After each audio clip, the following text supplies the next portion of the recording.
buenas noches, gracias por estar del otro lado. ¿Cómo les va? ¿Cómo están? Jueves, último día de la semana del ventilador. ¿Cómo andan? Muy bien. Muy buenas. ¿Cómo están? ¿Cómo les va por acá? Bien. Hola, Anabel, gracias por venir.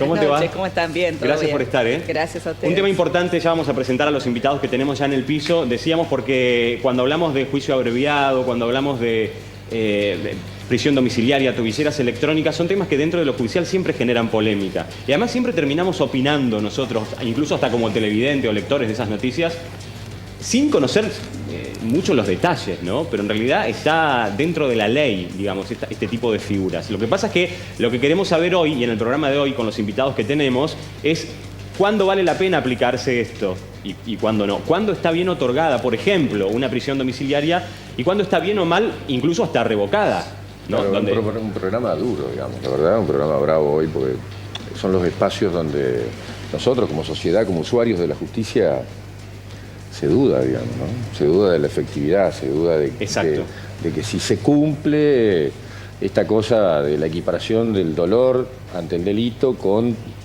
la pena. Es horrible, digamos, son cuestiones que no deberían compararse. Y queda la bronca y queda el enojo muchas veces también manifiesto y que lo solemos ver prácticamente a diario con las movilizaciones que se realizan frente a tribunales. Claro, tal cual. Muchas veces sentimos que la justicia no es justa, ¿no?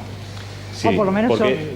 ¿Sí? Sí. Javi, pero ¿por qué decís yo no? veo que todo el problema pasa, o desde hace muchos años que andamos por los pasillos de tribunales, porque las cárceles están llenas, no hay construcción de unidades penitenciarias, la justicia quiere rápidamente resolver los problemas, entonces quiere mostrar la eficiencia por un lado y termina siendo injusto por el otro, y en el medio el dolor de las víctimas, de los familiares de las víctimas que hasta hace poco tiempo no eran tenidas en cuenta. Claro. Y ahí entonces pasa todo este barullo de falta de respuesta de una parte del Estado. Sí, tampoco, Lalo, tenemos que caer en el simplismo de creer que la cárcel es la solución. Es decir, está preso, el daño está reparado. Es peor. El sistema carcelario hoy en día es una ficción. Está concebido ficcionalmente. Supuestamente, lo que dice la mirada positivista del rol de la cárcel es reinsertar, resocializar a los internos. Y eso no sucede en la práctica. La última construcción no carcelaria sucede. en Entre Ríos es la granja penal y allá es por el año 2001, 2002. Sí, no pasa solo por infraestructura, Claro. es mucho más amplio el problema. Pero se habla Yo igual podría actualmente dar el de... acento en otra cuestión. Me parece que es difícil porque muchísimas veces nos encontramos con casos muy dolorosos, con situaciones que tienen que ver con lo humano, y hablamos de la ley. Claro. Entonces yo pondría el acento ahí porque siempre estamos viendo de qué modo podemos opinar esquivando que hay una ley. Tal cual. Que hay garantías. Es esto que decía Alejandro, ¿no? Claro, ¿Cuánto la pena se corresponde con el dolor? Eso también en un punto, ¿no? Y uno de los pedidos de los familiares muchas veces es el pedido de la prisión preventiva en la cárcel y no en el domicilio. Y sin embargo, es algo a lo que el que está imputado por el hecho tiene el beneficio Pero de que no lo acceder. pueden mandar a la Pero cárcel allí porque no hay empieza lugar. la polémica, porque no hay lugar en la cárcel. Claro. Deciden darle la prisión domiciliaria, pero empieza la queja de los familiares y el enojo de los familiares, Ahora, que es entendible porque también. no es correcto, ¿por qué lo vas a mandar a la cárcel? Porque corresponde. No, siempre no. Bueno, ahí hay un punto. No tiene sentido. Empieza el debate. Gente, ahí Si no hay un punto. condena, no. Tenemos Claro. especialistas que ya vamos a presentar pasa también. más en salas de audiencia. Pero antes de después- compartir el Y informe. después lo más terrible, o sea, tenemos el pico que es la persona que puede ser responsable de una muerte, que es el máximo crimen que podemos tener en nuestra sociedad, pero también un montón de gente que por causas muy menores terminan presos con prisiones preventivas por haber tenido 10 cigarrillos de marihuana, por haber definido una disputa, una diferencia en el barrio, en una cultura de la violencia y la definen a las piñas y termina preso meses. Por supuesto, hay de todo. Como decía Alejandro, este va a ser un programa duro porque vamos a repasar y tenemos incluso familiares de víctimas acá, casos que han causado muchísima conmoción y cada vez que los recordamos y hablamos de ellos siguen generando dolor. Pero también es un programa importante y necesario para poder repasar con abogados y con especialistas y recordando incluso con información detalles que son necesarios conocer para ver cuándo es que se otorga una prisión preventiva, cuándo vale una tobillera electrónica e incluso un juicio abreviado. Mirá este informe y debatimos a la vuelta.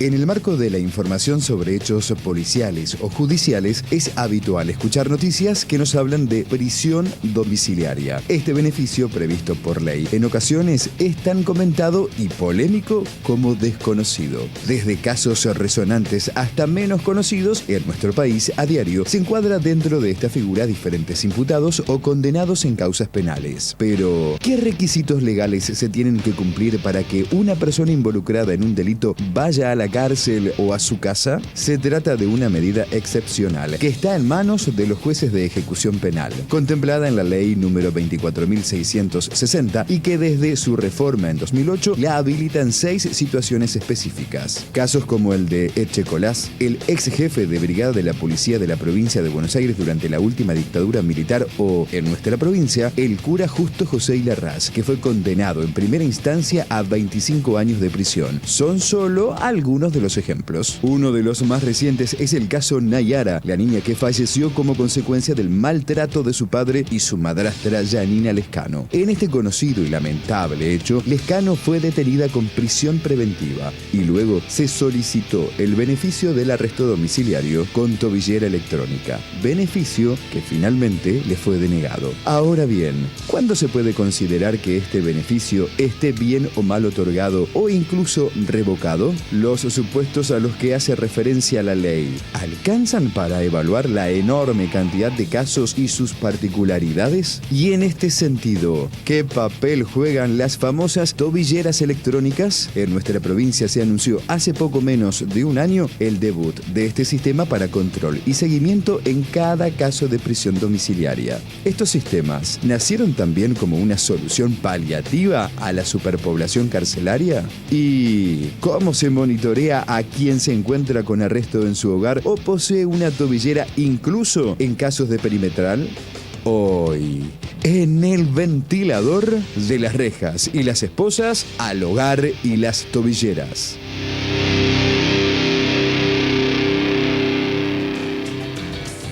Bueno, Miguel Cuyen, gracias por venir. Por favor. Abogado penalista, gracias por estar. Muchas gracias. Esto, ¿estás de acuerdo con que genera polémica en la opinión pública, vamos a hablar, no? Sí, perdón, que voy a empezar por otro lado porque escuché un poquito lo que decía. A ver, sí, adelante. Y no puedo decirlo porque precisamente tiene que ver con este tema de las tobilleras.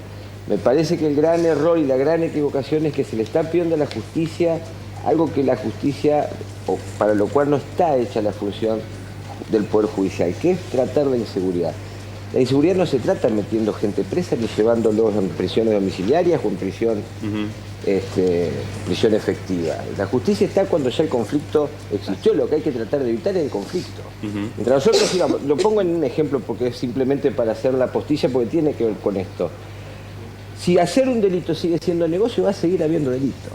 Es decir, si una alternativa dentro de lo que es el mercado laboral, por ejemplo, es delinquir, va a haber delito. Y la justicia no tiene nada que ver. Pero usted dice en relación a esto de si deben estar presos o no. Me refiero a lo que decían hoy, que vamos a hablar de la inseguridad y se pusieron solamente a hablar de la cuestión del Poder Judicial. Doctor, que que va por pero otro lado. en ese aspecto, y me pongo en abogado del diablo, lo que por ahí la gente dice es: este mismo pibe ya había saltado allá, había saltado allá y había saltado allá y sí, está libre. Es cierto, lo que debería decir en todo caso, por eso tiene que ver también con una cuestión comunicacional que creo que todos somos responsables. Acá cuando, por ejemplo, ocurre un hecho lamentable, un homicidio, un robo, cualquier delito, parece inmediato la necesidad de tener ya el culpable. Entonces ponen 2 sujetos de menos de 12 años, fulano y mengano, a asaltar, todavía no se sabe. Al momento ya nosotros buscamos el culpable, entonces es lógico que la sociedad reaccione. ¿Por qué está libre este hombre si ya se lo acusó, ya se lo condenó? Según el diario fue la madrastra del caso, bueno, el tremendo caso de Nayara. Bueno, todavía no se hizo el juicio, no se sabe cuáles fueron las circunstancias en lo que sucedió, si realmente hubo o no hubo culpabilidad por parte de ella. Pongo el caso puntual porque fue un ejemplo. Lo mismo es lo que decís vos. ¿Será que los tiempos de la justicia no son los que necesitamos nosotros? Puede ser, pero tampoco puede ser que uno inmediatamente ya sepa quién es el culpable. Yo tengo un cadáver con un cuchillo en la espalda de una persona que está manipulando el cuchillo puede ser tanto el culpable como la persona que le prestó auxilio. Doctor, pero también nos falta la atención a los familiares y la explicación de cómo es el proceso, porque muchas veces llegan a tribunales, no son recibidos ni por fiscales ni por jueces, que les expliquen esta situación, de cómo es el proceso, de que va a demandar tiempo. Sí, hay una... Yo no voy a ponerme en la tremenda irresponsabilidad de ponerme en la piel de una víctima, por favor, que se entienda. Lo que sí digo es que hoy hay así como hay una superpoblación carcelaria que es inaguantable y que creo que lo único que hace es mayor, si uno quisiera luchar en serio contra la inseguridad, uno de los principales polos donde tendría que hacer eje en que no exista en este sistema carcelario actual, que lo único que genera es mayor delincuencia. Pero perdón, para contestar, sí. Perdón. Sí. Hay un problema serio, ahora todo es judiciable y todo es judiciable penal, entonces uno va a fiscalía, hay 400 personas, cuando en realidad hay muchísima, y nuestra Constitución y las leyes que tenemos nos piden a gritos que utilicemos sistemas alternativos de conflicto. Claro. No puede ser que estemos ahora vamos a meternos, permitime Mariano, para seguir presentando a los invitados en el tema carcelario. No, está bien, vale la aclaración. Silvina García, gracias por estar. Bueno, gracias a ustedes por invitarme. No, gracias a vos por venir. Sos mamá de Juan Manuel. Soy mamá de Juan Manuel y quiero decir algunos puntos que vi. La inseguridad es parte del Poder Judicial también. No hay que sacarse esa responsabilidad de las manos, porque son parte de una organización del Estado y tienen que estar presentes. Otra cosa, las cárceles están llenas y es un problema, ¿sí? Es un problema que no nos corresponde a los ciudadanos solucionar. Y no tenemos por qué nosotros tener estas consecuencias tan trágicas, porque los que están en el poder y que tienen la obligación y la responsabilidad de hacer estas cuestiones, ver estas problemáticas, no se hacen cargo. Y tienen todos los recursos para hacerlo, en todo sentido. Otra cosa, resocialización, reinsertación del individuo, sí, no sucede. Se necesita un equipo interdisciplinario. ¿Dónde está? ¿Y dónde está en esta persona que causó en mi familia tanto daño? Nunca nos dieron un informe a nosotros, nunca presentaron eso. Y acá la señora, que yo no sabía que iba a estar, y pido disculpas si lo menciono, pero la verdad que me siento mal. Perdón, Silvina, hablas de la presencia, porque no la presentamos todavía, de Corina Beisel, es la abogada. Sí. Pero sí, está bien. Uno decide en su carrera, en su profesión, qué es lo que va a hacer, qué es lo que va a decidir, qué es lo que va a tomar, el caso que va a tomar. No me parece que la muerte de un niño de 6 años no tenga importancia. Yo no voy a juzgar ni voy a ponerme, porque cada profesión tiene todos sus criterios, pero yo como familia y la sociedad en su momento también, no me pareció, sé que tiene derechos a que lo defiendan, pero es un niño de 6 años que le quitaron la vida. Estás hablando ahí, Silvina, del dolor, que es un poco con lo que Alejandro comenzó hablando. Que también soy la mamá de mi hijo que el lunes cumpliría 11 años, ¿sí? Y que hoy no puedo estar preparando su fiesta, ¿sí? Entonces yo no sabía que iba a estar, pero si Dios la puso en este lugar es por algo. Y me parece que la decisión también trae consecuencias en la vida de los seres humanos. Y fue un nene de 6 años que mataron, ¿sí? Cuando estaba en la puerta de la escuela. No estaba en otro lugar, no estaba haciendo otra cosa. Fue a cumplir un derecho también que tenemos los ciudadanos, ¿sí? De la educación. Y la verdad, bueno, me enfrento a estas situaciones porque en la vida la verdad que me tengo que enfrentar a muchas cosas, a cambios en mi vida, a cambios en mi trabajo. Tengo que enfrentarme a cada día, ayudar a mis hijos, a mi marido, a mi familia, y me tengo que enfrentar a estas situaciones también. Pero yo creo, Silvina, que es muy valioso de verdad que estés acá, porque como sociedad en verdad todavía necesitamos terminar de aprender algunas cuestiones y a veces las podemos entender un poco más cuando las discutimos, las hablamos. Por supuesto que el dolor es lo más entendible y eso traspasa a todo, la pantalla, eso traspasa cualquier cosa y desde el momento que ese hecho sucedió fue lo primero que nos invadió a todos y sigue invadiendo cada vez que se recuerda ese caso. Pero hay cuestiones no legales y también saber desde tu lado cómo has vivido este proceso. Cuestiones legales que también son cuestiones de interpretación de los seres humanos. Hay papeles escritos, quizás muchos están desactualizados porque las problemáticas que se escribieron en aquellos momentos no son las mismas que hoy. Las adicciones son un tema que hoy es un problema que no solamente es de la justicia, sino de todos los sectores del Estado. Y hay que hacerse cargo, cada uno de su lugar. No hay que sacarse la responsabilidad de todo lo que nos atraviesa. ¿Sí? Uno decide dónde está, decide lo que estudiar, decide qué carrera tomar, y uno tiene que hacerse cargo, ¿sí?, de cada decisión que toma en la vida. Y aparte, cuando esta decisión también afecta al otro, porque somos seres humanos y todos tenemos derechos. Y el primer derecho es la vida. Y ustedes lo saben porque el derecho que todos tenemos. Y ese derecho se lo sacaron a mi hijo. Ahora vamos a volver, Silvina. Está Corina Beisel, Silvina hacía referencia a esto, ahora vamos a hablar con Corina. Lo que pasa, Lalo, es que entiendo el dolor. Por supuesto. La hemos acompañado desde el principio a Silvina. Pero también el peor de los delincuentes tiene el derecho a contar con la asistencia legal de un abogado. Y eso no significa que el abogado esté de acuerdo con lo que hizo. Tiene que darle la mejor defensa. Están los abogados del Estado y están los abogados particulares. Creo que debe ser la parte más cruel de entender un proceso. Los terribles casos que le toca enfrentar. Es la parte más cruel, ¿no? Y dentro del proceso también comprender que para la familia es difícil entender que Silvio Díaz obtuvo una condena que fue máxima a nivel nacional de 8 años y 4 meses de prisión. Sin embargo, al transcurrir 4 años ya accedió a tener el beneficio de salidas.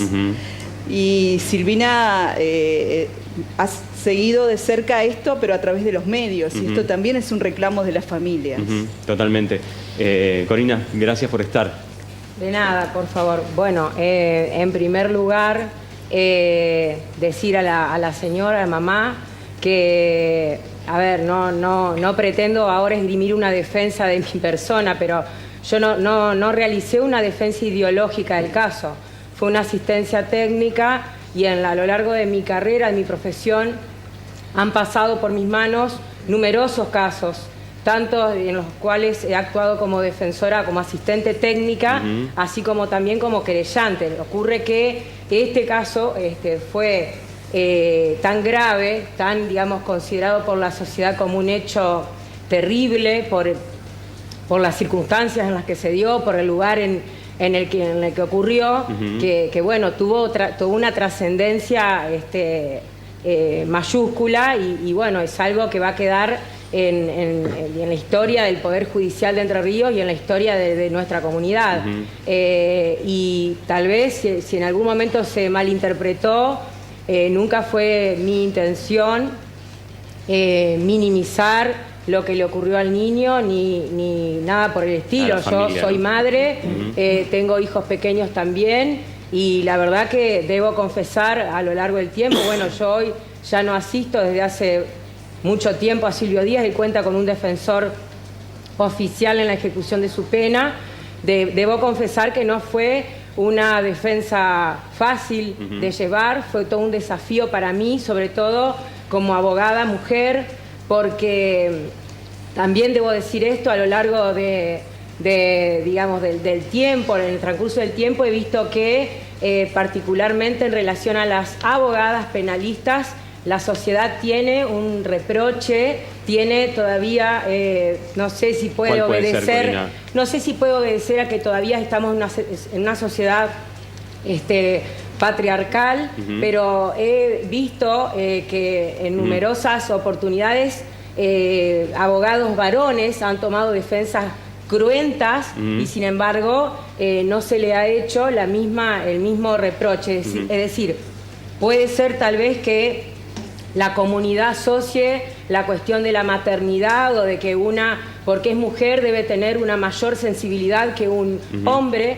Yo entiendo que esto de algún modo es ponernos a las mujeres también en un escalón de desigualdad, pero lejos de pretender victimizarme, simplemente una opinión personal, una vivencia que discurre en el ejercicio de mi profesión y que nada, simplemente tampoco...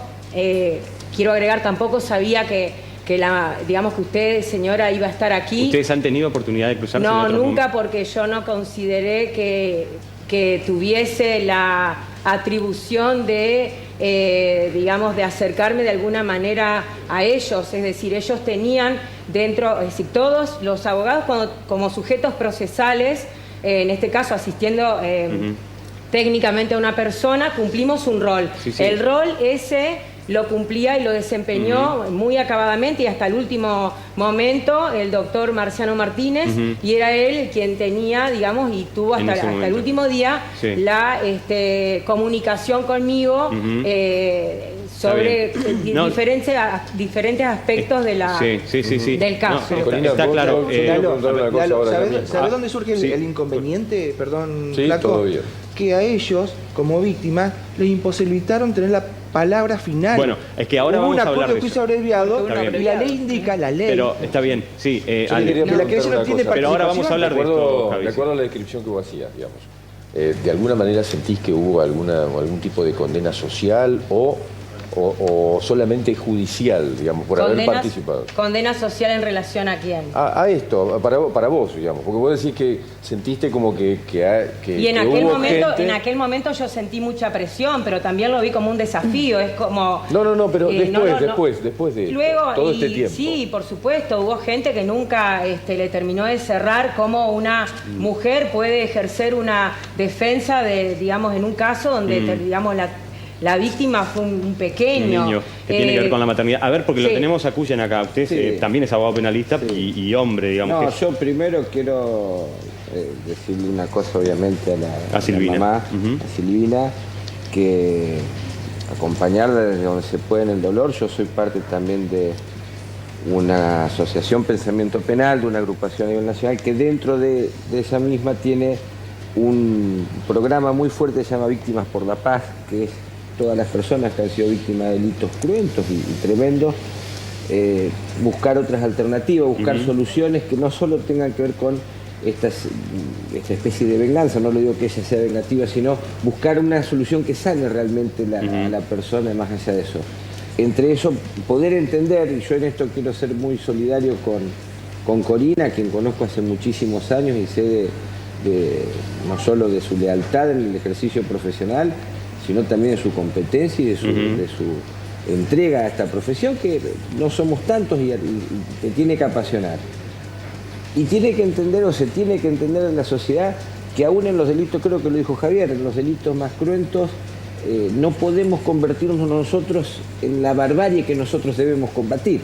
Es decir, si nosotros quitamos la posibilidad de defensa, si quitamos la posibilidad de un juicio, si quitamos la posibilidad de que una persona pueda traer testigos o ejercer la defensa plenamente, nos convertimos en los bárbaros que hicieron que esa persona, esa víctima, que nunca tuvo defensa y que fue solamente víctima, hizo. De todas maneras, como ciudadanos no tenemos ni siquiera esa posibilidad de quitar. Una cosa, digo, hablar desde el dolor, ¿no? Me parece. Perdón. Pero ni podemos llegar siquiera. Perdón, me parece que se refiere más a lo que pasó hace pocos meses en, no sé si Rawson o por ahí, que había habido una denuncia de abuso... Chipoleti, una denuncia de abuso sexual a un niño. Los vecinos del barrio fueron a buscarlo, a quien ellos creían que era el culpable. El padre negó que estuviera el pibe adentro de la casa. Los vecinos enfurecidos lo sacaron, le pegaron hasta matarlo. Y cuando después consultaron al niño, no era la persona. Pero fue terrible. Pero fíjense lo tremendo de nuestro pensamiento. Lo grave de esta situación pareciera que fue que cuando el niño le consultaron no había sido. No era. Si hubiese sido, tampoco claro. No es válido. O sea, me refiero, ¿cómo tenemos ya un razonamiento tan... naturalizamos tanto la violencia y la necesidad... Pero doctor, hay que preguntarse por qué pasa eso, por qué esa raíz de violencia en la sociedad, porque no ve justicia. ¿Y por qué se busca ¿Por qué busca esos caminos desgraciados de la barbarie? Sí, de hacer justicia por mano propia. Bueno, pero eso tiene muchas lecturas. Pero hay una primera, pero están satisfechos con el servicio de justicia. Y también nosotros tenemos una situación que hay que hacerse cargo, que mediáticamente se condena a una persona del minuto 2 de que el hecho ocurre. Entonces la sociedad eso. Ahora vamos a volver, Cuyen, con ese tema para seguir presentando. Verónica, gracias por venir. Bueno, gracias a ustedes por invitarme. Verónica Hernández, ¿tenés acá el cartel de Rucu? Sí, mi hermana. Tu hermana. Víctima de femicidio. De femicidio. ¿La podés contar a la historia? Repasémosla. ¿Cuánto tiempo pasó ya del fallecimiento? Ella fue asesinada el 24 de septiembre del año pasado. Del año pasado. Sí. En Morro. En Barrio El Morro. Sí. Lo graté al final del día del cumpleaños. Sí. ¿En qué situación están hoy las personas, no? Bueno, en realidad es él, pero... Es él y puede llegar a ver a alguna otra persona vinculada. Sí. Bueno, el muchacho que está ahora está en la cárcel, estuvo primero con arresto domiciliario. Sí. Volvió a la cárcel, le dieron la pulsera electrónica. Sí. Se fue del domicilio donde estaba con la pulsera. Después lo justificaron diciendo de que era porque había ido a la casa del padre, porque se le iban a intrusar en la casa, algo así. ¿Y lo justificó quién, perdón? El abogado y el doctor Garzón y la doctora Celi. Bueno, volvió de vuelta con la pulsera. Le otorgaron otra vez el mismo beneficio. Ahora hace 2 meses más o menos se volvió a fugar con la pulsera. Se sacó la pulsera y se fugó. Se la sacó. Se la sacó. Ahora vamos a hablar de eso. Estuvo 4 o 5 días hasta que lo recapturaron. Hasta que lo recapturaron. Sí, gracias a las redes sociales. ¿Dónde había quedado? No lo encontraron. Se la sacó. ¿Cuál es el problema acá? Porque no hay que ser teórico con el tema de las prisiones preventivas. Facundo Sierfeld merece estar preso previo a la posibilidad del juicio, porque afecta la investigación y porque se puso en fuga. Por eso no hay que ser teórico con las cosas. No, porque no está condenado. Caso no hay discusión, Javier. Pero pero ¿sabe lo que hizo? Estando con la prisión domiciliaria, ¿sabe lo que hizo con la prisión domiciliaria? Incluso tenía tanto poder que a ella le mandó el grupo de amigos y se tuvo que ir de la casa porque la amenazaron de muerte. Y le tomaron la casa. Entonces a ese hombre, por eso hay que ser cuidadoso con las prisiones preventivas, pero no libre de cuerpo decir, no, nadie merece ir a la cárcel antes que sea condenado. Y también los vecinos que fueron testigos del hecho fueron amenazados mientras Facundo Sierfeld estaba jugado. No está más en la casa, se la usurparon. A ver, doctora, ¿en qué caso se amerita la prisión domiciliaria y la tubillera, no? Bueno, se supone que cuando, en el caso concreto, es procedente de una morigeración porque previamente se ha dispuesto una prisión preventiva, que es la más gravosa, de alojamiento en la unidad penal, o porque, generalmente se lleva adelante a través de un acuerdo con la defensa. En realidad, lo que toda nuestra normativa, es decir, una cosa que quiero que quede clara, nosotros, los operadores jurídicos, los abogados, los fiscales, trabajamos con las herramientas que el legislador pone en nuestras manos. Claro, con la ley. Con la ley. Nosotros trabajamos con la letra de la ley.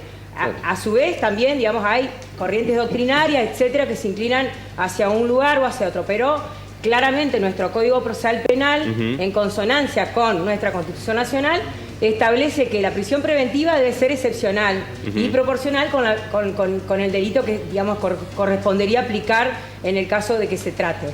En consecuencia, los fiscales deberían, no siempre lo hacen, probar, en el caso concreto, cuáles son esta serie de que se dan los requisitos como para solicitar una prisión preventiva, y el código los enumera taxativamente. Son seis supuestos, creo, Son 6 supuestos. Bueno, en algunas ocasiones ya sea o por, como dijo el doctor Puyen, porque, y que es la inmensa mayoría de los casos, en algunas ocasiones porque está colapsado el sistema penal. Pero en la inmensa mayoría de los casos, la prisión preventiva procede en forma automática, de parte del Ministerio Público Fiscal, y es de excepción que las defensas logremos una excarcelación o una morigeración. No es lo común. Quiero que, la audiencia realmente tenga muy claro esto, que hoy en día lo común y lo regular y lo ordinario es la prisión preventiva. Eso es lo común. Sí, lo común es la prisión preventiva, procede de manera casi automática y por regla, y en forma violatoria, de todo lo que es nuestra normativa vigente, y solo excepcionalmente las defensas logran una morigeración, ya sea con una prisión domiciliaria o en muy pocos casos una excarcelación. ¿Qué pasa con estos 6 supuestos? Tenemos muchas leyes. Grave va en la prisión preventiva, doctora, no en todo. Hay gente que se queja de la banda de los gitanos que hacen robo y asalto y terminan con prisión domiciliaria No, hay una serie de elementos que, le cedo la palabra al doctor Puyen, no es solamente el agravio del hecho, sino una serie de otros elementos, pero yo quiero dejar claro, porque la gente por ahí tiene es decir, una idea errónea de lo que ocurre en lo cotidiano, con relación a, digamos, una pulsera electrónica que eventualmente un sujeto se la retira, etcétera. Es decir, lo ordinario es que una persona que comete el delito, independientemente del delito que sea, salvo que sea un delito menor, que, digamos, lo ordinario es que los fiscales pidan y que los jueces de garantía autoricen prisiones preventivas en la unidad penal. Eso es lo común. Esa es la regla. Sí. Dos cositas nomás. A ver. No son 6 supuestos para otorgar la prisión preventiva. Sí. Quiero aclarar, son dos. Peligro de fuga o entorpecimiento en la investigación. Por eso le decía, Corina se confundió con los 6 presupuestos para la domiciliaria. Para la domiciliaria, sí. Eso, son 2. Y también quiero decir una cosa, coincido con la doctora Beisil. Acá se hacen prisiones preventivas muchas veces con acuerdo de la defensa por un periodo relativamente corto a fin de, en el momento en que está álgido, me refiero a crímenes o a delitos importantes, ¿no? Como para calmar un poco la sociedad y para que para protección de del propio defendido se puede llegar a tomar así. Lo que sí vemos nosotros con mucha preocupación es que nosotros fuimos pioneros en eliminar la prisión preventiva automática. En el Código Viejo decía delito que tuviese mayor de 3 años de pena, que arranque con 3 años o más, inmediatamente había una presunción de que se podía fugar porque iba a ser mucho tiempo en la cárcel, entonces correspondía directamente a la prisión preventiva. Y la provincia de Entre Ríos dictó la inconstitucionalidad porque eso implicaba presumir que iba a fugarse o que iba a entorpecer. Y la presunción justamente es de inocencia. Y tuvimos un muy alto índice de respeto hacia el derecho, sobre todo el derecho constitucional y convencional, durante mucho tiempo. Pero en los últimos tiempos, bien lo dice Corina, se ha invertido y hemos pasado otra vez a tener muchísimas más prisiones preventivas que lo que corresponde. Y no quería dejar pasar, Javier, perdona. Cuando pasan estas cosas, como no conozco el caso, pero como un sujeto que está en prisión domiciliaria o está gozando de la libertad durante el proceso, cometa algún yerro o amenaza a testigos, hay que meterlo preso, pero porque lo que está haciendo es precisamente uno de estos 2 supuestos. No es porque automáticamente por la gravedad del hecho tenga que hacerlo.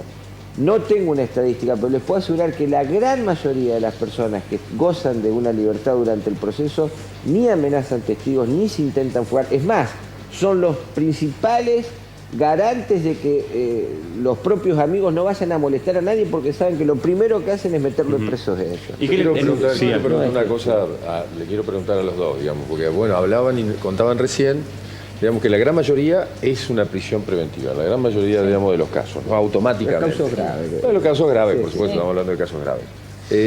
¿Ustedes creen que eso, por ejemplo, también tiene algún tipo de incidencia esto de los medios que vos hablabas recién? Total.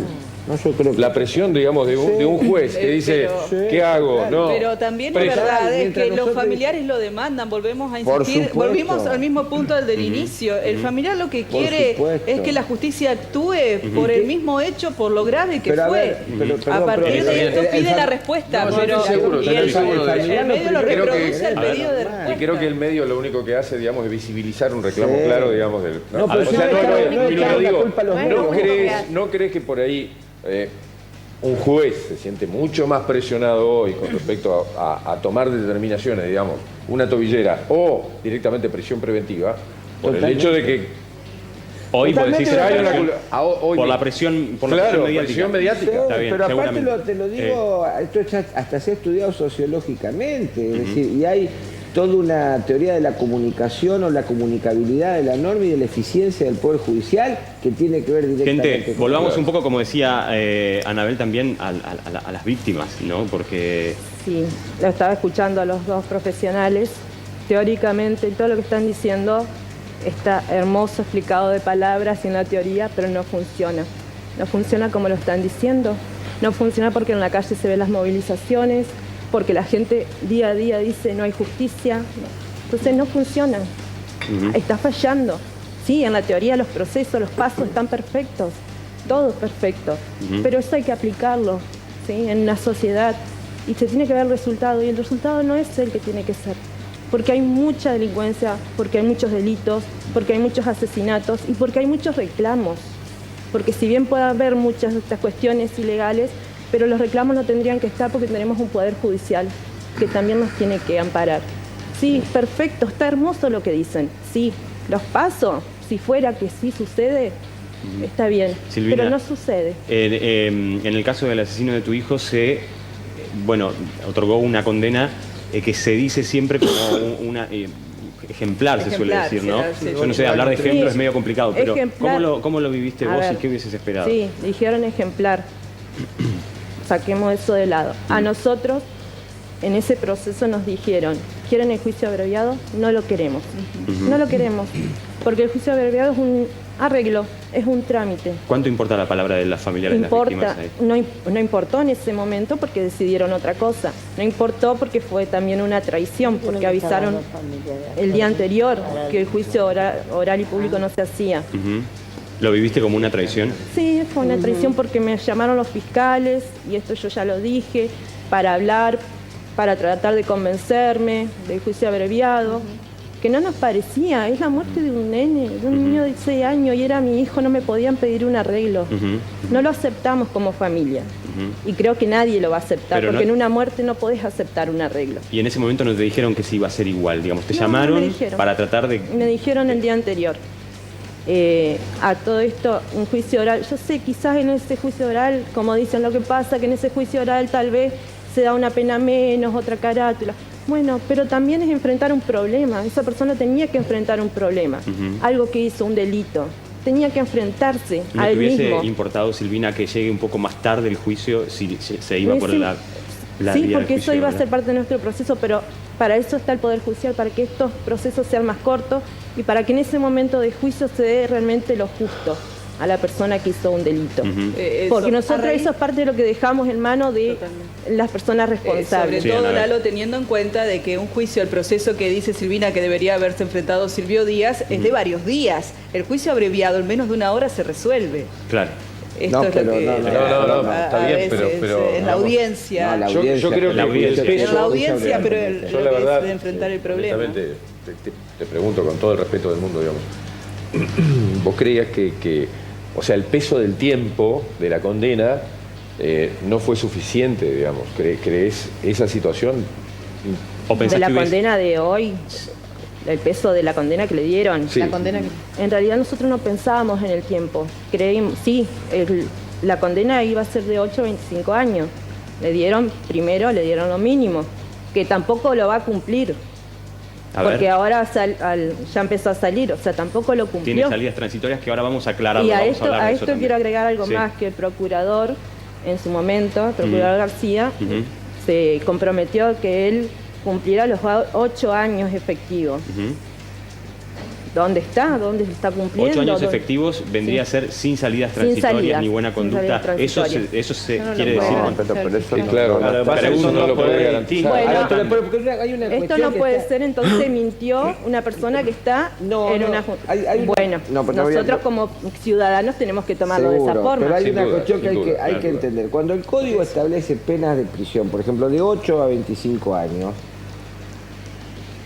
hace que la persona que sea condenada va a ir 8 años a la prisión, pero sometido a una ley que también está y que también es parte de las leyes penales, que es la ley de ejecución de pena, que establece cómo se va a ir ejecutando la pena, y ahí tiene que ver algo con las tobilleras, que es un sistema progresivo de cumplimiento de la condena. Eso se tiene que, tal vez haya que explicarlo mejor. Cuando dice 8 años, son 8 años de prisión, dentro de los cuales a los 4 años va a empezar a resociabilizarse la persona con salidas laborales, con salidas familiares, al cumplimiento de las 2/3. ¿Eso es así siempre? Pero por supuesto, porque siempre. Por eso digo, porque si no uno solo entiende. Pero ¿dónde está el problema? ¿Dónde está el problema? Y me oye la cuestión en que lo vivió esta gente. Sí. Fueron convidados de piedra, no los tuvieron en cuenta. No, a ver, yo te soy honesto, no voy a hablar de una causa. Con el juicio abreviado, pero por supuesto. No se los escuchó. Por supuesto que sí. Eso está mal, hay que modificarlo. Yo creo que, no sé si después de esa causa volvió a haber juicio juicios abreviados sin el consentimiento, no lo sé, pero de ¿qué la dice víctima. la ley? ¿Qué dice Ahora la ley? la ley el fiscal que y el escuchando, juez se ponen de acuerdo. se puede hacer tranquilamente un juicio abreviado sin que esté el consentimiento de la ley lo prevé, por claro. supuesto. Eso está mal. El tema es cómo está la ley. Pasa lo mismo en la ejecución de pena. La ley lo prevé. Es un proceso en el que el sujeto tiene que o puede hacer salidas primero familiares, después salidas laborales. Es gradual, primero por tanta cantidad de horas, después un poco más. Y es un proceso que debe cumplir. Pero eso lo dictamina y lo supervisa el juzgado de ejecución de pena, no la fiscalía que impone la pena. No, pero a ver, Lalo, Sí, Ana, a mí lo que no me doctor. quedó claro, no sé Silvina si vos sabés o el doctor, es que por este accidente de tránsito de homicidio, ¿la pena máxima es 8 o 25? Porque dijeron que pero le dieron una pena máxima. Pero lo estoy entendiendo. Perdón, yo quiero aclarar algunas cuestiones. Sí. Digamos, quedó en una pena, digamos, entre 8 y 25 años porque se calificó jurídicamente como homicidio simple con dolo eventual. Eso por un lado. Relacionado con doctora, para los que no estamos tan al tanto, Sí. ¿qué significa homicidio simple Con dolo y dolo eventual? El dolo eventual es una figura que por esto también, digamos, esta defensora ha recibido algunas críticas porque, este caso sentó un precedente a nivel nacional en cuanto a convalidar esa figura. Es una figura dogmática que, bueno, está mencionada alguna partecita del Código Penal, pero que la mayoría de los defensores, de los penalistas entienden que no debe admitirse bajo ningún punto de vista consentir que, digamos, no discutir esta figura. Es decir, según la mirada de la gran mayoría de mis colegas, yo debería haber insistido con el cambio de calificación legal y haber llegado hasta la Corte para que se recalifique como un homicidio imprudente, con una culpa grave, como fuere, Doctora, pero no ¿por qué como un dice según la homicidio mirada de la simple? mayoría de los colegas? La suya, usted no coincidió con ellos en todo caso. Es que en realidad yo no fui la dueña de la decisión. Es decir, insisto, yo no fui la creadora ideológica del caso. Es decir, yo soy una asistente letrada que tengo que contemplar los intereses, las inquietudes la inquietud en aquel entonces de mi asistido y de su familia. En consecuencia, nosotros también vivimos aquella, yendo, por ejemplo, a la cuestión del acuerdo entre la defensa y la fiscalía. Es decir, lo que nosotros recibimos desde la perspectiva de la defensa siempre fue una buena predisposición de parte de la Procuración Fiscal a que el caso se resuelva como un procedimiento abreviado. Es decir, no fue un pedido expreso de la defensa, fue un ofrecimiento de parte del Estado que entendió que era una solución correcta para este caso. En relación a ¿y qué le pasa hoy, doctora, por qué no cuando se escucha escuchó a la víctima? Claro, eso. Hubo una audiencia en la cual se expuso frente a un juez para que evalúe, el acuerdo, porque hay que aclarar algo, yo debo aclarar algo. No se acuerda pena con la Fiscalía, no se acuerda pena, se acuerda un modo de resolver, se acuerda que el hecho existió, se acuerda de la calificación jurídica. Es decir, el acusado reconoce el hecho. Reconoce, lo pide, al procedimiento, renuncia a un debate horario público y se establece una pena, es decir, el fiscal propone una pena que se establece como tope. Por eso, cuando a los jueces les toca revisar los acuerdos para ver si se ajustan a derecho o no, pueden otorgar menos pena, por ejemplo, por supuesto, no perforando el mínimo legal, pero nunca pueden otorgar más pena. Sí podrían rechazarlo, Entiendo. por ejemplo. A mí... Y relacionado, quiero aclarar otra cuestión que puede haber generado confusión, porque lo tengo muy presente. Yo ya no estaba en el caso, pero sí escuché unas declaraciones del señor Procurador Fiscal una vez que dijo garantizarle a la familia que se iban a oponer a la incorporación a las salidas transitorias de esta persona. Es decir, el Ministerio Público Fiscal, la Fiscalía, es parte también en la ejecución de pena, no queda fuera la ejecución de pena y de hecho le toca contestar todas las vistas y es muy probable que haya contestado en forma negativa. Pero bueno, es decir, quien tiene la facultad de incorporar o no es la señora, nosotros tenemos una jueza, en este caso una señora jueza de ejecución. Y una última cuestión que quiero aclarar es, para que se tenga presente también, que el régimen de los penados ha cambiado recientemente por imperio de la ley conocida como Ley Micaela García, a partir de la cual 11 tipos de delitos quedan excluidos de las salidas transitorias y tienen un régimen diferente, por ende las penas se cumplen casi íntegras y solamente un año antes del vencimiento de la pena hay un régimen preparatorio para la libertad. Pero para quedarnos en el tema, ahora vamos a ir con las salidas transitorias, pero para quedarnos en el tema de los juicios abreviados, a mí me parece que no hay que pasar por alto esto que está diciendo Silvina. Vamos a leer mensajes ahora, pero quiero repasarlo nada más, de que no fue tenida la postura en cuenta. La familia de la víctima. Bueno, claro, hay algo con la ley ahí. Yo sé que ustedes no redactaron la ley, ¿no? Lo hacen los legisladores. Aparte lo que ella dijo, y lo volvió a decir, son acuerdos. Sí, se habla de acuerdos. Y no hay justicia, no hay que acordar cuando hay una muerte de por medio, un abuso de por medio. Hay que hacer... Lo que me hace ruido es que cómo puede ser... Un acuerdo implica a todas las partes en general. También Silvio Díaz tiene beneficio de empezar con las salidas porque adentro del penal tiene un buen concepto. Bueno, ahora ese es otro tema. El buen la ley es así, hay que modificarla. Sí, no, por eso hay un tema, el raciocinio. Evidentemente, con la ley. Tenemos mensajes de ustedes. Muchísimos, Lalo. Nos escribe Fermín. Buenas noches. La justicia es para los que tienen dinero.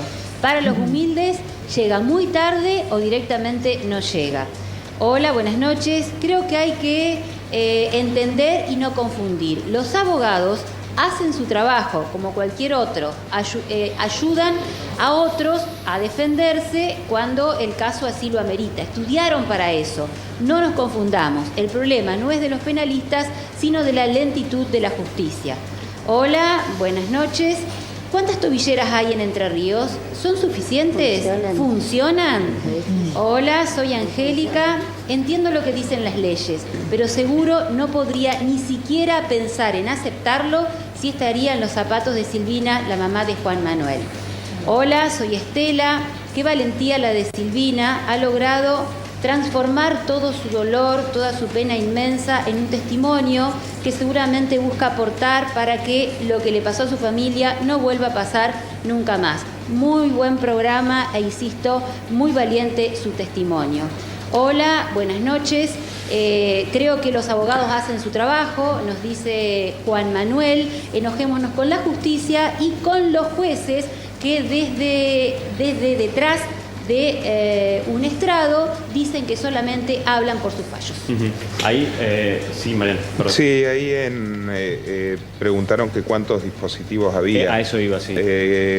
Porque Verónica ahí recién hizo una acotación, ¿no? En cuanto, no a cuántos había, sino también al funcionamiento. Sí, funcionan. Claro, porque es interesante que hay muchos casos que no tienen que ver con una muerte, no tienen que ver con este problema capital, sino que tiene que ver con otras cuestiones como robos, como por ejemplo violencia de género, sí. Exacto, abusos pero sexuales. En el caso de la violencia de género tiene una doble función, tiene fundamentalmente la protección de la víctima.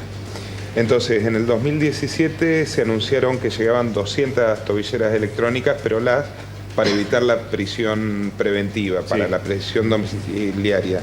2018 la Nación envió 75 dispositivos de los duales, de los para violencia de género. Es muy interesante el sistema. Perdón, para aclararlo eso, porque es importante. El dual es para violencia de género porque tiene un botón que se... No, porque botón funciona de manera diferente. A ver cómo es. Con la tobillera, la persona le instalan en su casa un sensor que detecta si la tobillera se aleja de la casa. El botón antipánico era, una persona tenía un botón que cuando veía que se acercaba a su agresor, avisaba. Si lo veía, avisaba con él. Tenía la posibilidad de avisar. Esto es un sistema dual, es una tobillera y la víctima tiene un sensor que cuando detecta Domicilio. En su poder. En su poder. Cuando se acerca el acusado, se activa el sistema. Sí, no hace falta ni siquiera avisar, digamos, el sistema mismo. El sistema mismo, como un celular, le empieza a sonar en el bolsillo, por ejemplo. Eso es para violencia de género. Y la víctima tiene la posibilidad de activar un botón que ya dispara una alerta al comando radioeléctrico. En cuanto a las tobilleras, trabajan a contrarreloj.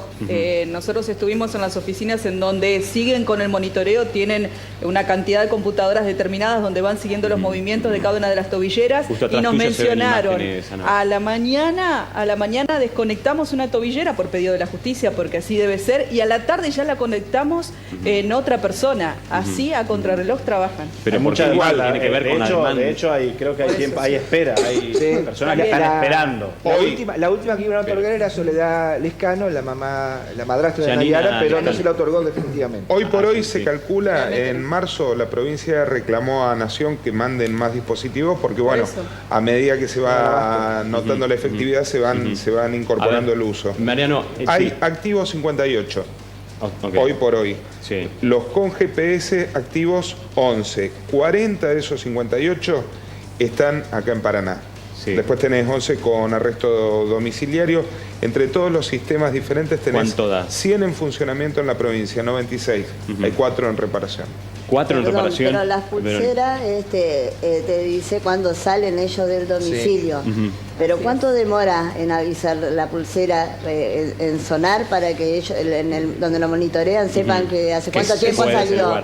¿Y a dónde va? ¿Y a dónde va? Porque la pulsera no dice a dónde va. De monitoreo en el servicio penitenciario. Se activa la pulsera. Perdón, pero escuchemos acá, Verónica dice, el sistema no avisa a dónde va. ¿Avisa o no avisa a dónde va? Avisa que se aleja. Que se retiró del lugar, pero no radio, no tenía que moverse. No es satelital, no sabes por dónde se está desplazando esa persona. No sabes. No. Eso es lo que voy. Con lo cual, en el caso en el monitoreo, tengo entendido, por lo que nos informaron en su momento las autoridades del servicio penitenciario, pueden ver el recorrido de la persona. Te doy un caso, el cura Justo y Larraz tiene tobillera. Siempre y cuando tenga la tobillera. Hay un caso. Está en el departamento del hermano, en calle Corriente. Si él sale, primero se activa en el sensor del monitoreo que se ausentó, que se sale del departamento. Está bien. Y si se gana la calle, creo, por lo que nos entendemos. Claro, pero en el caso de por eso. Claro, en el caso de la mayoría se la saca en el domicilio, en el caso de que se la saca en el domicilio, pero la primera vez lo que detecta el monitoreo es que se la quitó. Y a partir de allí se enciende la alarma para 911 y la comisaría más cercana para que llegue al lugar. Cuando se fue con la pulsera, no avisó dónde estaban. En esos casos pueden ser porque tengan que ver con dispositivos que no estén funcionando bien. No están funcionando bien, para mí no funciona bien, porque él la primera vez lo encontró la comisaría, el patrullero que iba de recorrido, que lo conocía, no por aviso del sistema. Lo encontró de casualidad. Lo encontró de casualidad. Y esos 4 días de que él estuvo fugado, 5 días hasta que lo recapturaron, él tranquilamente, con todas las amenazas que tenemos nosotros, todo lo que ha pasado, él tranquilamente en esos días hubiera podido ir a cometer otro homicidio. Totalmente. En forma de gente, venganza. a ver, vamos a organizarnos para... Después de la pausa vamos a seguir hablando de las tobilleras electrónicas y los dispositivos, pero vamos a volver un poco sobre el juicio abreviado. Acá tenemos un caso que fue emblemático en la provincia y estamos hablando con Silvina, la mamá de Juan Manuel. Mirá este informe sobre juicio abreviado, así entendemos de qué estamos hablando y comentamos a la vuelta.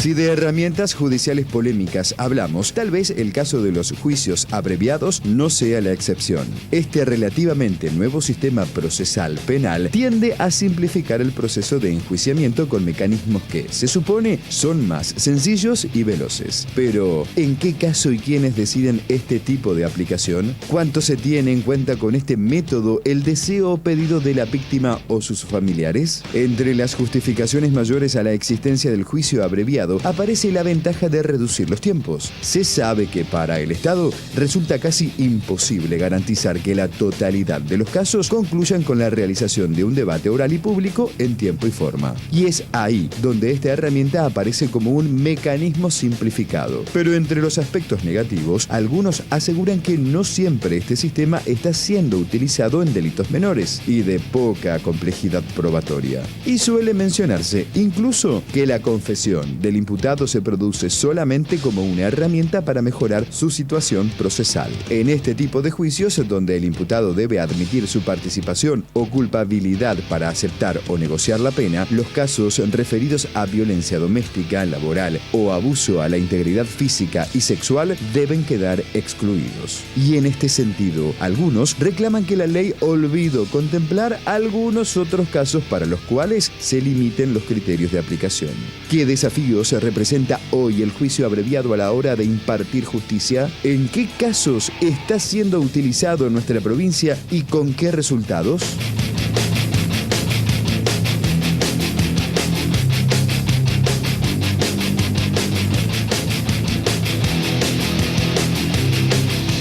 A ver, doctor Cuyen, ¿podemos volver para ampliar un poquito esto del deseo o el pedido de la víctima, ¿no? ¿Y qué dice la ley? Si se trata de un acuerdo, ¿debería ser tenido? ¿Queda a criterio del letrado o cómo es? Son temas tan complejos que tendrían que haber varios programas, pero rápidamente te lo comento. Claro. En realidad el proceso penal surge como una garantía del ciudadano que está siendo víctima de una persecución estatal que le quiere imponer una pena. Es decir, no es la decisión de un soberano que dijo, mire, no me gustan los gordos, así que voy a meter preso a los gordos. Se hace un proceso penal con el único objetivo de limitar el poder del leviatán, del monstruo estatal. Eso es el proceso penal. Por eso en un primer momento solo se veía el derecho del imputado en el proceso, porque era la garantía de que si lo condenaban iba a ser a través de un proceso normal, con prueba, con acusación, y uno se podía defender. Después sobre todo en la reforma del año 94, que incorporamos todos los pactos internacionales, toma mucho auge a través sobre todo el pacto de derechos civiles y políticos, que está constitucionalizado, el revisar no solamente el proceso penal como una herramienta que garantice al ciudadano que si va a ser condenado a través de un proceso justo, sino también del acceso a la justicia de las víctimas y de que también se escuche a las víctimas. Por eso empieza a tener un nuevo periodo que se llama el periodo de la victimización. Donde la víctima empieza a tener un rol preponderante. Entonces los códigos empiezan a generar y a legislar sobre una figura que es el querellante particular, por ejemplo, que es un ayudante del fiscal, que representa no al Estado, sino a los intereses, por ejemplo, en el caso de la señora, el doctor Marciano Martínez, al interés de la familia, no el interés del Estado, que tiene un interés diferente al de la familia. La familia lo que tiene es una...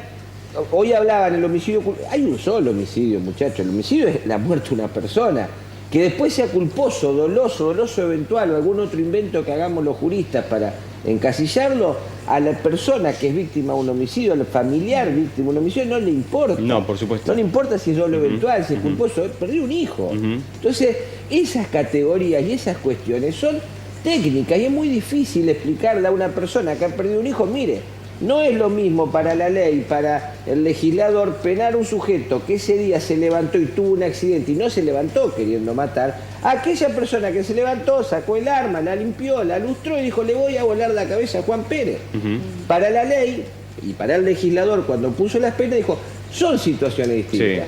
La muerte de Juan Pérez o de la persona muerta en un accidente de tránsito causa el mismo estupor en la familia. Pero, y las dos familias van a querer que le den 25. Pero en este sentido, el juicio abreviado, ¿a qué viene a reparar? Entonces, ¿qué es lo que sucede? Cuando comienza esta nueva etapa de tomarle mayor, insisto, nosotros en la Asociación Pensamiento Penal tenemos un programa específico que se llama Víctimas por la Paz.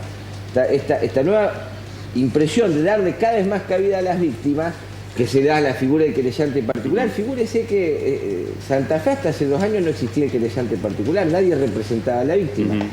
Comienza a tener mucha importancia el tema de escuchar a la víctima.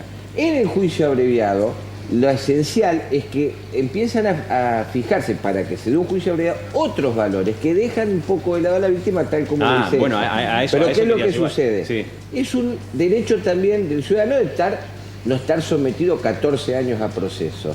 Es un derecho también de la persona que está siendo perseguida a través de una investigación estatal a que se termine ese estado de sospecha y que se lo condene o se lo absuelva, pero que se termine.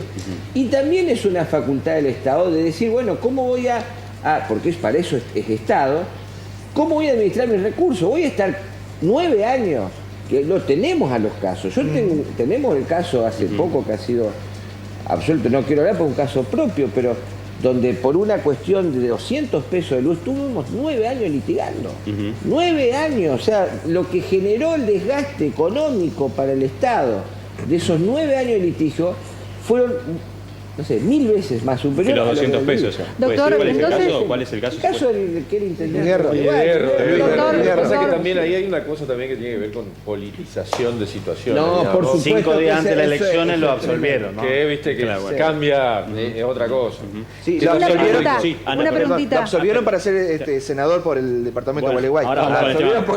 No, está bien, pero qué casualidad. Qué A ver, casualidad. doctor, entonces la conclusión, por lo que yo escuché, a ver si me equivoco, el juicio abreviado es consecuencia de la longitud de la demora de la justicia. En gran parte de una situación de resolver administración casos. mejor los recursos. Pero una cosa para que se entienda. Pero no tendrían que estar de acuerdo las dos partes. No, pero por eso quiero decir, a partir, creo yo, del caso de la señora, la Fiscalía no conozco, pero me parece que no dio jamás acuerdo de un juicio abreviado cuando la víctima no estaba de acuerdo.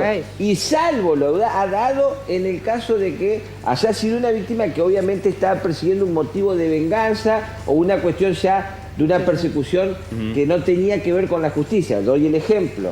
Un delito muy menor que por el odio que ya tenía la persona con quien había cometido ese delito muy menor quería ya una persecución permanente, y eso al Estado, ante esos dos intereses en juego, igual acepta el abreviado. Y cualquier delito puede caer en juicio. Pero, perdón, el juicio abreviado es, el fiscal propone una pena, el acusado dice, sí, acepto ser culpable de Mariano, esto, te entiendo perfecto, pero el juicio abreviado, en teoría, es un juicio. Es decir, el fiscal recolecta toda la prueba, la defensa participa de esa recolección, ofrece su prueba, entre las partes se sopesa, dice, mira, yo tengo este testigo que vio que la mató, el defensor dice, bueno, yo tengo acá el certificado médico que el testigo que vos me decís es ciega. A ver, doctor, así que no se acá, puede. Silvina, ¿vos no lo ves como un juicio? No lo veo como No, por eso digo, pero lo veo como un trámite ante esta problemática de tantos casos sin resolver,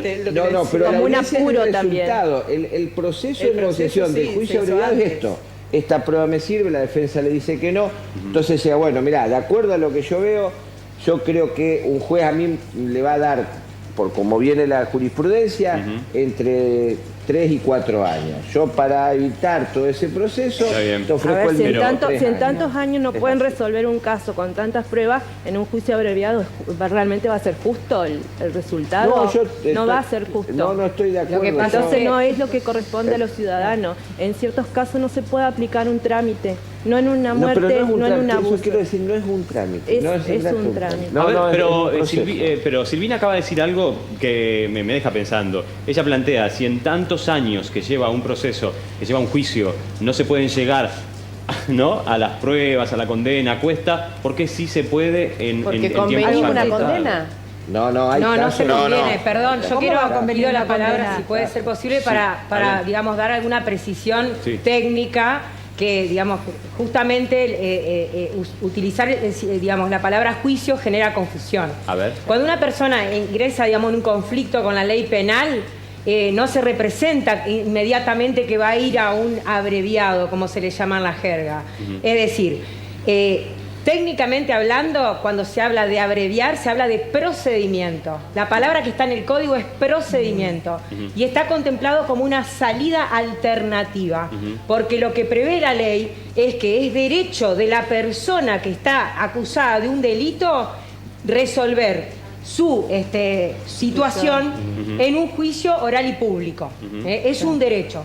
Ocurre. Y así está planteado, en el Código Procesal Penal, y además está, digamos, ya directamente superado en la doctrina y en la discusión dogmática. Pero no debería llamarse juicio abreviado, entonces. No sé, es que, digamos, si bien en algunas partes del código está como juicio abreviado, lo correcto es decir procedimiento abreviado, porque técnicamente, o sea, no se dan todos los requisitos de un juicio oral y público. Pero quiero que, digamos, que quede claro, es que no es que se junta el defensor con el fiscal y dicen, che, a ver, ¿cuánto vamos a...? No es así, sino que hay toda una actividad, digamos, durante la investigación penal preparatoria tendiente a ganar el caso, a ganar el caso. Luego, porque en este caso el derecho procesal penal y el derecho penal lo quiere, porque hay un Estado que por razones de política criminal decidió que ese instituto esté formando parte de nuestro ordenamiento jurídico, se resuelve de esa manera porque si una persona acusada no tiene ningún conflicto, dice yo no tengo ningún conflicto a resolver, me declaro culpable, entonces se termina, digamos, no hay apelación, digamos, no. Exacto, ahora, pero hay actualmente el familiar va a esa audiencia, por eso queda insatisfecho. No, bueno, pero el familiar tiene facultades que le acuerda. Los familiares tienen facultades que le otorgan el código y además el fiscal. Los fiscales tienen deberes que deben cumplir bajo apercibimientos de ley. Doctora, es decir, los fiscales tienen el deber... está diciendo que a ella la llamaron para preguntarle si quería ser parte, que el caso de su hijo sea parte de esto, y ella dijo que no. Digo, usted dice los familiares tienen derechos, pero en este caso no lo tuvo. No está previsto como un requisito legal que la querella tenga que prestar... Hoy no está previsto. Volvemos al tema de que entonces hay un problema no tiene permitido formar parte de esos acuerdos. Bueno, pero vos sabías... No es tan así. No es que no tiene permitido formar parte de la discusión. El código dice que el fiscal lo mantendrá al tanto de todo lo que se vaya. No es un requisito legal. Está bien, pero si la familia dice no cambia mucho. No cambia. Pero lo que pasa es que siempre. no siempre es así. A ver, ahora cambió. Esto es importante y es lo que le quería preguntar. Ahora cambió. Gente, un minuto. A Silvina, vos estabas en conocimiento de que a partir del lamentable caso de Juan Manuel, esto cambió en cuanto a la aplicación del procedimiento abreviado. No estaba informada de eso. Que no se aplicó sí, que no se aplicó en mi caso, eso seguro, porque hablé con la fiscal, con mi abogado, y sabían que nosotros como familia, no yo hablando, pero en representación de mi familia, no íbamos a aceptar un acuerdo, un trámite aunque le digan que no es un trámite, que no es un acuerdo, es así. Y no lo quieran dibujar como con la palabra juicio para que la gente diga, es un juicio. Silvina, yo me refería yo hablo desde mi dolor, pero creo que si hablan todos de la lógica, van a decir lo mismo. No vas a acordar en poco tiempo, sabiendo que si quieren hacerlo bien al juicio, bueno, tienen que buscar pruebas, hacer un proceso. En 2 días, desde que me llamaron a hablar hasta que se hizo el juicio, ya tenían todo arreglado, todos los papeles, los trámites hechos. Pero Silvina, con todo respeto, en este caso...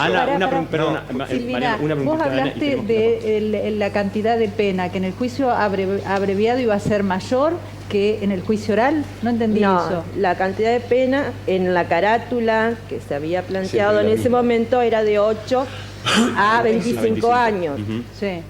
Nosotros no sabíamos que iba a haber juicio abreviado, nos enteramos unos días antes que había la posibilidad de hacer un juicio abreviado, que le dijimos que no. Le dijimos que no a nuestro abogado, que no a los fiscales. Igual al otro día. Nos avisaron la noche anterior. A las personas que iban ahí al juicio, que eran los testigos, le avisaron ese día a la mañana porque se estaban preparando y me llamaron para decirme, me llamaron para que no vaya porque se hizo juicio abreviado. No le avisaron ni siquiera, tuvieron la decencia de avisarle a las personas que eran testigos. Ya está todo acordado. Entonces ya estaba todo acordado. ¿sí? Yo entiendo que no está mal aplicado si vamos a la ley, lo que me parece es que el lugar en el que queda la madre tomando, digamos, no se puede proceder así, por más que me parece a mí, estamos hablando de lo humano, me parece que también no hablo de los digo, sí, pero de la ley. Puede saber por qué creo yo, mirá, te digo como una sensación, hablando absolutamente con todas las distancias, digamos. Es una sensación, ¿no? Te voy a decir, así como hablábamos hoy temprano de la cuestión de la barbarie, de hacer justicia propia rápidamente, o sea, resolver todo rápidamente, ¿no? Sí. Decir, onda, ¿quién fue? Chao, lo buscamos. No es justicia por mano propia, es venganza. No. Por eso. Asesinato. Pero digamos, yo digo esa situación, ¿viste? Es decir, resolver el tema rápido. Todos hoy, a medida que pasa el tiempo, nos hemos dado cuenta que cada vez queremos que las cosas sean más rápido. Todo. también el tema de la justicia. Es feo sentirlo de alguna manera, que la señora sienta que desde el lado, digamos, de la justicia como institución también sucede lo mismo. Tal cual. Gente, ya este tema es muy interesante y es muy necesario debatirlo. Hay muchísimos mensajes en relación a la fuerza de Silvina y de Verónica, de las víctimas y familiares de víctimas, de estar presentes acá en el estudio. Después de la pausa breve que vamos a compartir ahora, vamos a seguir hablando de este tema, incluso de los dispositivos electrónicos, que eso es algo que hay que aclarar. Verónica también tiene información respecto de eso. Antes de ir a la pausa, una recomendación. Si vos seguís alquilando y cada vez se te hace más difícil pagarlo, con Gol Viviendas podés tener tu casa hoy mismo porque la instala en toda la provincia. No lo dudes más, Gol Viviendas tiene la llave de tus sueños. Gol Viviendas está en la provincia para que seas hoy el dueño de tu casa. Gol Viviendas te construye tu nuevo hogar para que dejes de alquilar. Pedí asesoramiento al 343-464-3062, porque en Gol Viviendas tenemos la llave de tus sueños. Juicios abreviados, tobilleras electrónicas, de eso estamos hablando en el programa de hoy. Hacemos pausa breve y ya venimos.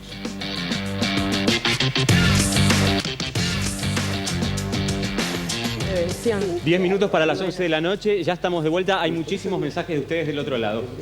Sí, por ejemplo, como María que nos dice, es una vergüenza la justicia de este país. Los delincuentes andan como si no hubieran hecho nada, sabiendo que destrozan a una familia, a una madre, en este caso. De la muerte de un hijo nadie puede reponerse, pero lo menos que merecemos es justicia. Hola, buenas noches, soy José.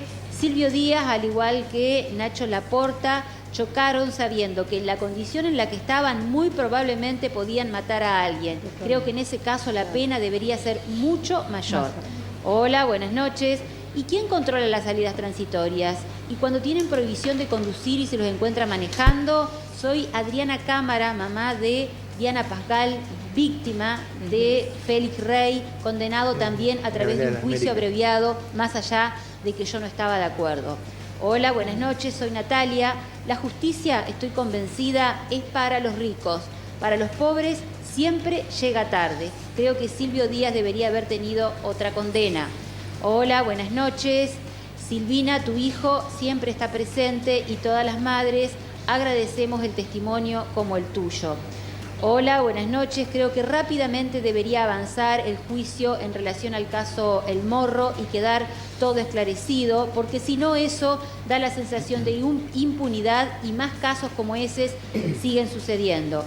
Hola, buenas noches. Creo que muchos por ahí sin saber atacamos a los abogados o a los fiscales cuando en realidad son las leyes las que habría que modificar. Soy Marta y los miro todas las noches.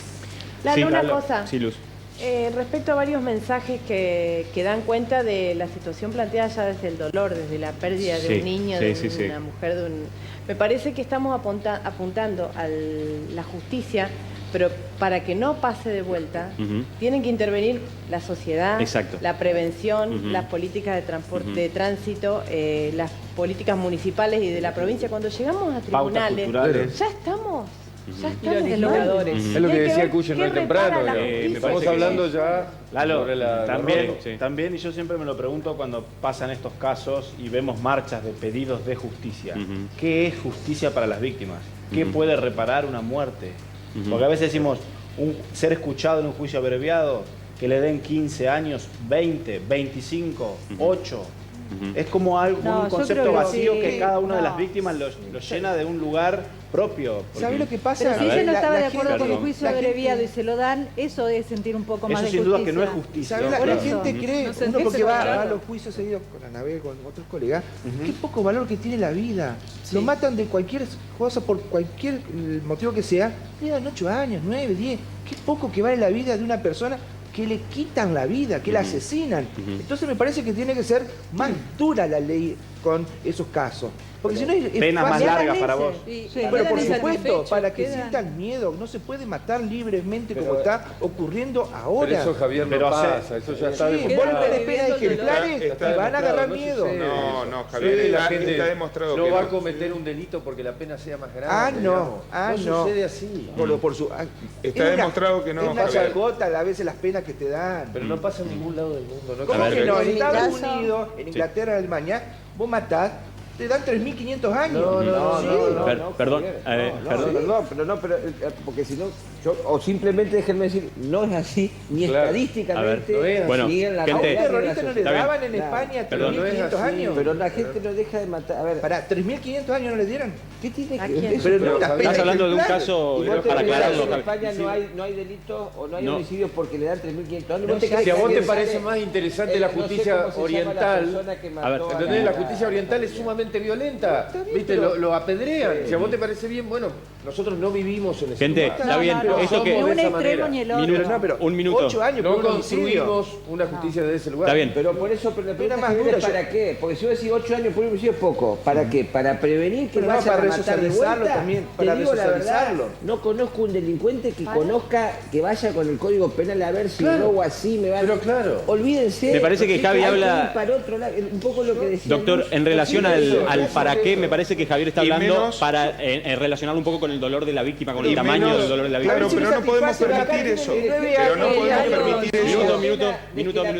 A ver, pero es lo que te decía. De la víctima, ¿saben lo que no podemos aceptarlo? Pero es lo que te decía recién Sebastián, tratando, digamos, de encontrar una vuelta. Nada te va a resolver el tema. Ese es el tema. Ni los 8, ni los 9, ni los 70.000 años.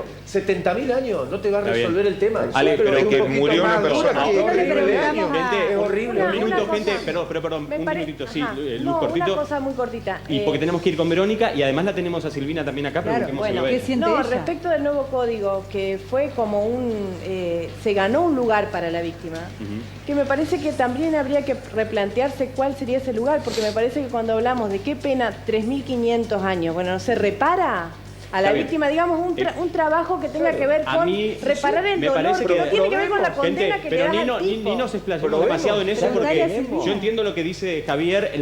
No existe la reparación de la pérdida de un hijo ni otras situaciones, por supuesto. A mí me parece que cuando como sociedad planteamos si una pena alcanza o no, hablamos de si nos parece poco en relación al dolor que me genera, más allá de que no va a repararlo. ¿Se puede relacionar el dolor con un años? Pero vamos a verlo, Silvina. Están hablando del dolor. El dolor va a ser toda la vida. Por supuesto. Nosotros planteamos esto de volviendo al juicio abreviado porque no nos parece que sea un proceso para una muerte de un niño que merece toda la consideración, que merece hacer un proceso ya sea en nosotros y que la persona reconozca en sí, porque él tiene que reconocer que cometió un delito y que hizo mal. Porque si no, va a pasar el año y va a volver a repetir lo mismo como está pasando en todos los casos. ¿Por qué pasa en todos los casos? Porque no está funcionando el sistema como tiene que funcionar. Porque hay muertes por personas que salieron de la cárcel. Entonces, ¿por qué sigue habiendo? Porque esta persona, cuando lo detuvieron, salió y se disfrazó. ¿No vieron eso? Y esos son golpes a la familia, dolores. Una burla. Y nosotros sentimos que la justicia, que padecimos la justicia, no que nos ayudó en ese momento, cuando nos tendría que haber ayudado. De la querella, yo digo, hay familiares de víctimas que en ocasiones dicen, sí, estamos conformes con la condena, con la cantidad de años, ¿no? En tu caso sabemos que no, por supuesto, pero vos, si te pones a pensar, por supuesto no se puede relacionar con el dolor, porque es irreparable, pero ¿hubiese habido una cantidad de años que te hubiese dejado más tranquila? No, la cantidad de años es así, la carátula fue de 8 a 25. Ellos decidieron que la muerte de un niño era la mínima pena. Sí, le pongan el título, le pongan todos los adornos que quieran, decidieron las personas que están en ese lugar que la muerte de un niño valía la pena mínima. Ahí está, no gente. Es justo, y no por la cantidad de años, sino porque no es justo la acción. Pero bueno, relacionarlo a algo eso lo responde. 8 no le va a devolver a su hijo, 25 tampoco. Pero siente que se le da. Es importante. Es importante porque la causa de mi hermana era un homicidio. Y absolutamente. Nosotros tras hacer varias marchas pudimos cambiar la carátula a femicidio. Y no llegar a hacer también el juicio abreviado que nos pedían hacer. Pero nosotros queremos llegar a juicio y que la pena sea perpetua. ¿Y en tu caso cómo fue? Claro. No hubo juicio abreviado. No, todavía no, pero la carátula estaba como homicidio, ahora recién pasó a femicidio. Ahora pasó a femicidio. Ahora pasó, es perpetua. es perpetua. Sí. La pena Claro, porque el homicidio eran 8 años también. Solo perpetua. El doctor quiere... Lalo, pero Sí, también a ver. es un peregrinar de los familiares. Sí, es sí, constante, es constante. ir y es estar todos los días y es marchas. cruzarlos y verlos en los pasillos de tribunales todos los días.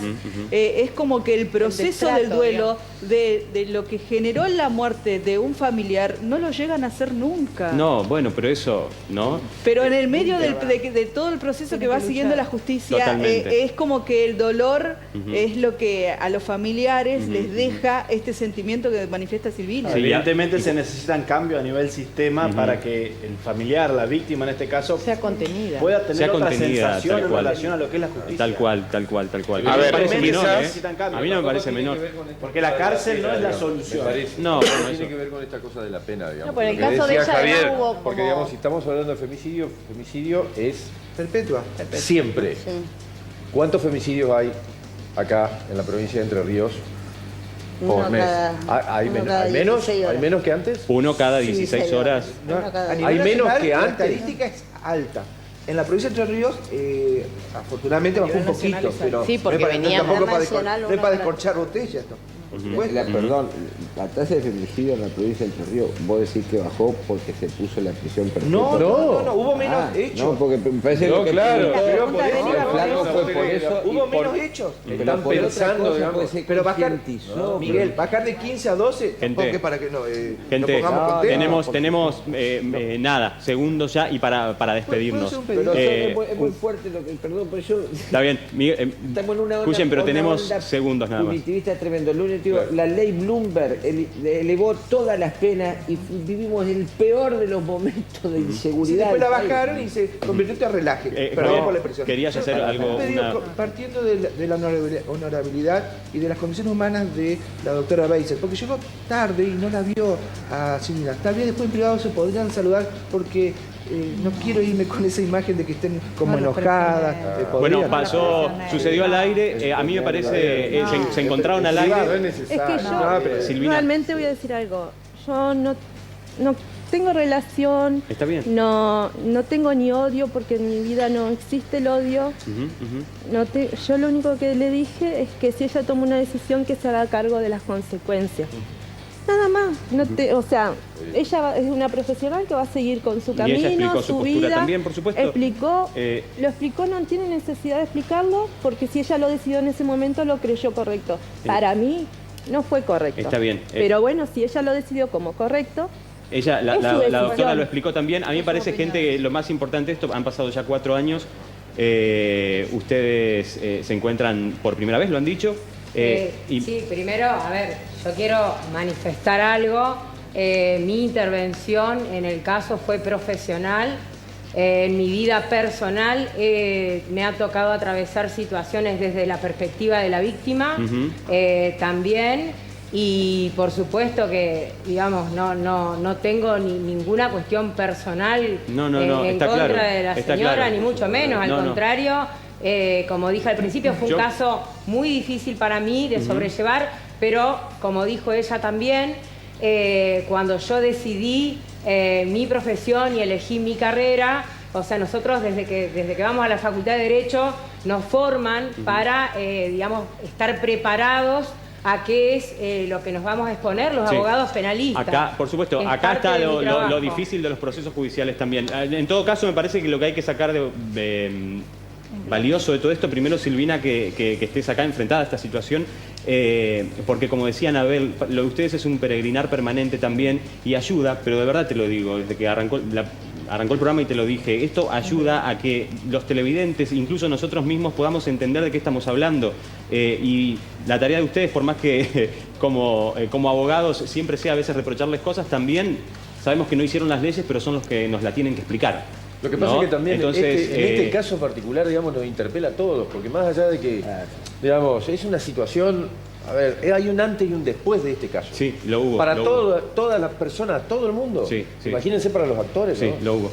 Gracias, Silvina, por estar. De verdad. Muchas gracias. Verónica, muchas gracias y por supuesto que se haga justicia, ¿eh? Sí, por Alejandra, justicia. por Ruku, ¿eh? Sí. Por supuesto. Gracias a todos. A Maisandi, como siempre, por supuesto, y a M Peluquerías. Con ustedes nos volvemos a encontrar el martes que viene a las 21:30. Felices Pascuas para quien corresponda. En todo caso, si es feriado en sus trabajos o lo que sea, también disfruten en familia. Gracias y hasta la semana que viene.